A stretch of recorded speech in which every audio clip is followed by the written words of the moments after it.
एक गांव में एक किसान रहता था।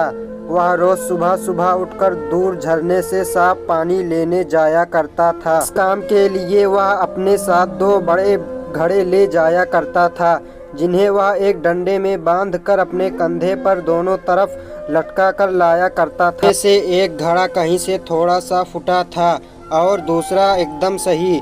इसी वजह से रोज घर पहुँचते पहुँचते किसान के पास 1.5 घड़ा ही पानी बच पाता था। होना नई बात नहीं थी, इसको 2 साल बीत चुके थे। सही घड़े को इस बात का बहुत घमंड था। उसे लगता था कि वह पूरा का पूरा पानी घर पहुँचता है और उसके अंदर कोई भी कमी नहीं है। वहीं दूसरी तरफ फूटा हुआ घड़ा इस बात को बहुत शर्मिंदा रहता था कि वह आधा पानी ही घर पहुंचा पाता है और किसान की मेहनत बेकार चली जाती है। एक दिन की बात है, वह बहुत दुखी और उदास था। जब परेशानी हद से बढ़ गई तो उसने फैसला किया कि वह किसान से माफ़ी मांगेगा। किसान से बोला, मैं बहुत शर्मिंदा हूँ, मैं आपसे माफ़ी मांगना चाहता हूँ।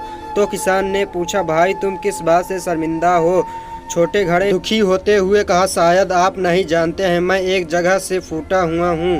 पिछले 2 सालों से मुझे जितना पानी पहुँचना चाहिए था, मैं सिर्फ उसका आधा ही पहुँचा पाया हूँ।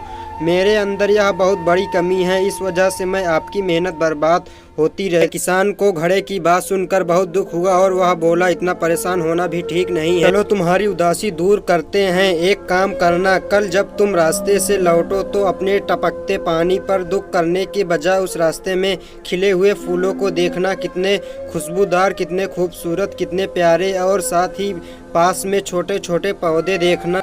घड़े ने किसान की बातें मानने का फैसला किया। रास्ते भर सुंदर फूलों को देखता हुआ आया। ऐसा करने से उसकी उदासी थोड़ा कम हुई, पर घर पहुँचते पहुँचते उसके अंदर से आधा पानी गिर चुका था। वह फिर से मायूस हो गया और किसान से क्षमा मांगने लगा।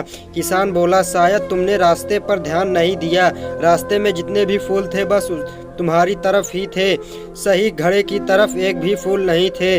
जानते हो ऐसा क्यों?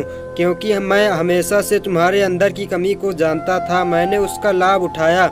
मैंने तुम्हारी तरफ वाले रास्ते पर रंग बिरंगे फूलों के बीज बो दिए थे।